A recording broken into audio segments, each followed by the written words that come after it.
ስለዚህ የቋንቋ ሊቃውንታቶች ቦታ የሚያስፈልገው ነገር አካል ነው ብለው ካስቀመጡልን በኋላ በተለያየ ዒባራ ማለት ነው المكان هو الفراغ الذي يشغله الجسم المكان هو الفراغ الذي يحل فيه الجسم المكان هو الموضوع الحاوي للشيء ብለው لغويዎቹ ካስቀመጡልን በኋላ ለመጀመሪያ ጊዜ አስላን መጀመሪያ የሚያመልኩት አላሁ ተዓላን አካል ነው ብለው ያምናሉ።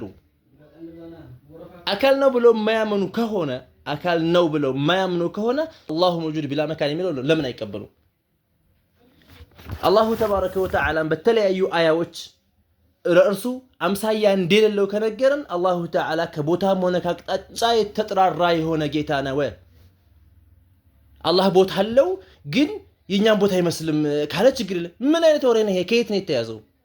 ከየት ነው የተያዘው? ይሄ ስንት አይነት ቦታ ነው ያለው? አላህ ቦታ አለው ግን ቦታው እንደኛ አይመስልም ካለ ችግር የለውም። ስንት አይነት ቦታ ነው ያለው? ስንት አይነት ቦታ የቦታ ብዛት አለው። አስለን ቦታና አቅጣጫ የሚያስፈልገው አካል ለሆነ ጅስም ለሆነ ነገር ነው።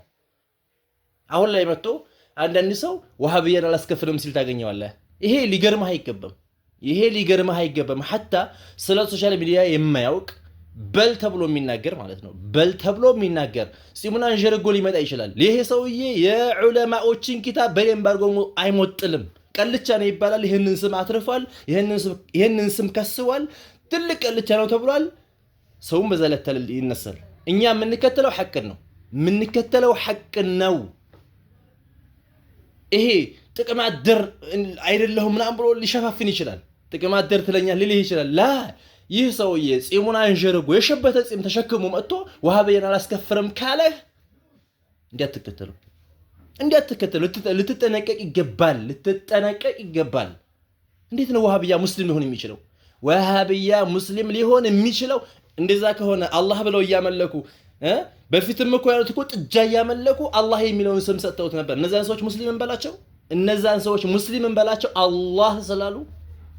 ወሃቢያ አላህ የሚሉት በቅንጭላታቸው የቀረጹትን ነገር በአእምሯቸው የሳሉትን ነገር ከዓርሽ በላይ ለሚንሳፈፈው ተለጥጦ ከዓርሽ ሳይለቅ ደግሞ ሰማኡ ዱንያ ለሚመጣው ያንን ነው። ያንን በአእምሯቸው ስለው ያንን ነገር ነው አላህ ያሉትኝ። እኒህ ሰዎች እንዴት ነው ሙስሊም ሊባሉ የሚችሉት? እንዴት? ስለዚህ ገና ብዙ የምናየው ይኖራል። ብዙ የምናያቸው ብዙ የምንሰማቸው በርካታ ነገራቶች ይኖራሉ። እንዴት ነው ዑለማ ተብሎ አካልን የሚያመልክ ሰው ከአንዲ ቦታ ወደ አንዲ ቦታ ኢንቲቃል የሚያደርግን ነገር አላህ ብሎ ሰይሞ አላስከፍርም የሚለው? የዑለማዎችን ኪታብ የማያይ ነው። ሶፊይ እኮ በተግባር እኮ ነው። ሶፊይ ነኝ ብሎ መጥቶ ሶፊይ እኮ በተግባር ነው። ሙተቀድም ዑለማዎች እኮ ሶፊይ ናቸው እኮ። ኪታብ እያለፉ ኪታብ እያዘጋጁ ለጥመት ሰዎች መልስ ያዘጋጁ ሙተቀድም ሱፊያዎች አሉ። ሱፊይ ስትባል እነዛ ተዚህ በሉ። አሁን ላይ መጥቶ ሸበቶ ተሸክሞ መጥቶ አላስከፍርም እንዲህ መን ተኩን።